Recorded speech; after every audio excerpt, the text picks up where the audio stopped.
আলহামদুলিল্লাহ, আল্লাহর রহমতে ভালো আছি।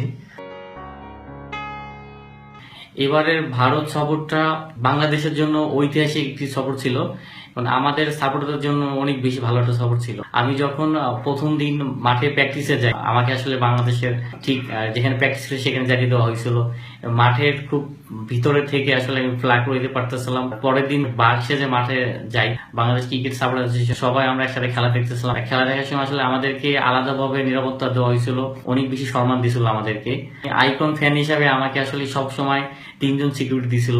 আমি যেখানে যাই সেখানে তারা আসলে আমার সাথে যায়। ইন্ডিয়ান সাপোর্টার সুধীর কুমার গৌতম, দুই দেশের হয়ে এক জায়গায় আসলে সাপোর্ট দিতেছিলাম। T20 ওয়ার্ল্ড কাপে যখন ইন্ডিয়াতে গেছিলাম তখন আসলে অনেক বেশি হয়রানি হয়েছিলাম, ফ্ল্যাগ নিয়ে ঢুকতে পারতাম না। আইকন ফ্যান হিসেবে আসলে ইন্ডিয়াতে এবার আলাদাভাবে আমাকে সম্মান দেওয়া হয়েছিল। শ্রীলঙ্কার মাটিতে আসলে বাংলাদেশের ফ্ল্যাগটা সবসময় আসলে উড়াতে চাই।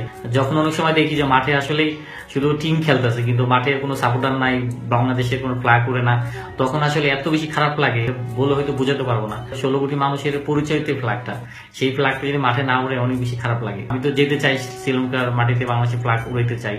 আসলে সেই জন্য আসলে প্রস্তুতি আমি নিতেছিলাম। কিন্তু সমস্যা সবচেয়ে বড় যেটা, সেটা হচ্ছে অর্থ।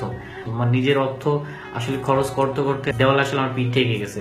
শ্রীলঙ্কার মাটিতে যে খেলা দেখবে সেই আসলে স্পন্সর করার মতো আসলে কাউকে আমি খুঁজে পাইতেছি না। আসলে এটা আমার কাছে অনেক বেশি খারাপ লাগে। শ্রীলঙ্কা মাটি থেকে আমি খেলা দেখতে পারবো না, বাংলাদেশের ফ্ল্যাগটা আমি উড়াতে পারবো না, শ্রীলঙ্কা যাইতে চাই। অনেক লোক আছে আসলে ক্রিকেটকে ভালোবাসেন, বাংলাদেশের ফ্ল্যাগটা আসলে চান যে আসলে মাঠে উড়ুক। অনেক বড় বড় কোম্পানি আছে, স্পন্সর আছে, যারা স্পন্সর করতে চান হয়তো বা কোনো ওয়ে পাইতেছেন না।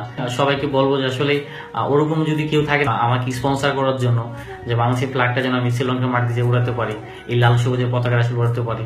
আসলে এটা মানে অনেক বেশি আসলে একটা মানে ভালো লাগবে। আসলে ও যদি আমাকে কেউ স্পন্সর করেন তাহলে আসলে অনেক বেশি কৃতজ্ঞ আমি থাকবো।